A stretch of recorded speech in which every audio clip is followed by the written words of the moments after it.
पार्वती की सब ऋषि कहने लगे, अरे पार्वती क्या कर रही हो, क्या कामना से आप कर रही हो। पार्वती कहने लगी, ऋषियों मैं मुझको मानो में जो कर रही हूँ कर्म ऐसा है कि किसी सागर पर रेत का महल बनाना, किसी सागर पर अपना घर बनाना। मैं नहीं जानती मुझे इस तब से भोले बाबा मिलेंगे नहीं मिलेंगे, लेकिन मेरा अंतरात्मा कहती है मुझे इस तब से भोले बाबा मिलेंगे और मुझे भोले ही पाना है। कहने लगे, अरे किसने कहा तुमसे कि भोले की तपस्या कर, कि मेरे गुरु। कौन गुरु? कि नारद जी। तुम्हें नारद ही मिला? कि क्या मतलब? कि नारद जहां जहां गया है वहां कभी किसी का काम हुआ है? तुम ही बताओ, नारद जहां गए हैं कहीं कहीं किसी का काम हुआ है? कि कैसे मतलब कह रहे? देख लो, दक्ष प्रजापति के यहाँ नारद जी गए एक बार, उनके पुत्र थे, ऐसे पुत्रों को ज्ञान दिया कि दक्ष प्रजापति को छोड़ के सब सन्यासी हो गए हैं, उनका वंश ही मिटा दिया। आगे कि हिरण्यकशिपु के यहाँ गए, देख लो उसके पूरे खानदान को खत्म करा दिया, खाली प्रहलाद जी बचे हैं। कि नारद ऐसा व्यक्ति है जिसकी बात को नहीं मानना चाहिए, अब मान लोगे तो क्या उसमें हानि है, यानी उन्हें भटका रहे हैं कि भटक जाए। नारद की बात तो नहीं मान रहा।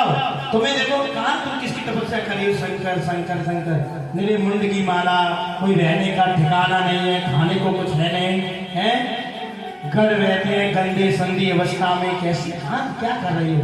अरे विष्णु से शादी करो, लक्ष्मी मान है, इंद्र से शादी करो, अनेक अनेक देवता इतने इतने सुंदर हैं, इनसे शादी करो।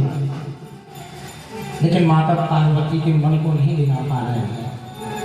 लेकिन नारद का मतलब जानते हो? जिसकी बात कभी रद्द ना होती हो उसका नाम होता है नारद।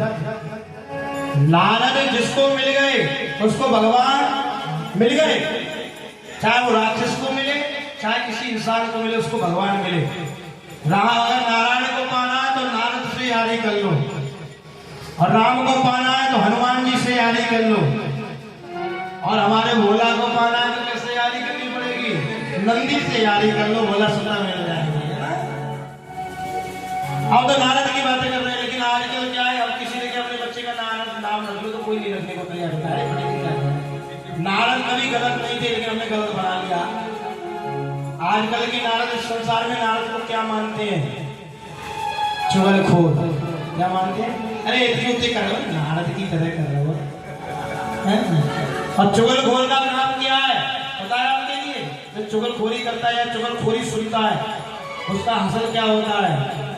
कि चुगलखोर चुगली करे, अरे घर घर डंडा खाए, और चार डंडा ना मिले तो मूड़ पटक मरे। ये चुगलखोरों का स्थिति है भैया, है ना? अगर उसे देख लिया कि इसकी भिड़ा रहे हैं, इसकी भिड़ा रहे हैं और नहीं भिड़ रहे हैं, तो वो कहेगा कैसे नहीं भिड़ रहे हैं, और जाओ और लगाओ, तो वो तुम्हारे पक्ष है। सुन रहे हो, आप माने ऐसा कह रही है, ऐसा सुन रहे हो तो तुम्हारे बारे में ऐसा कह रही है। ये सिस्टम बन जाता है, लोग इसको नाम समझते हैं संसार में। अनेक प्रकार से सब स्त्रियों ने उनके लिए अजमाया, लेकिन माता पार्वती का एक ही शब्द है, वो क्या है? लगन शिव से लगा बैठे, लगन शिव से लगा बैठे, जो होगा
Thank you.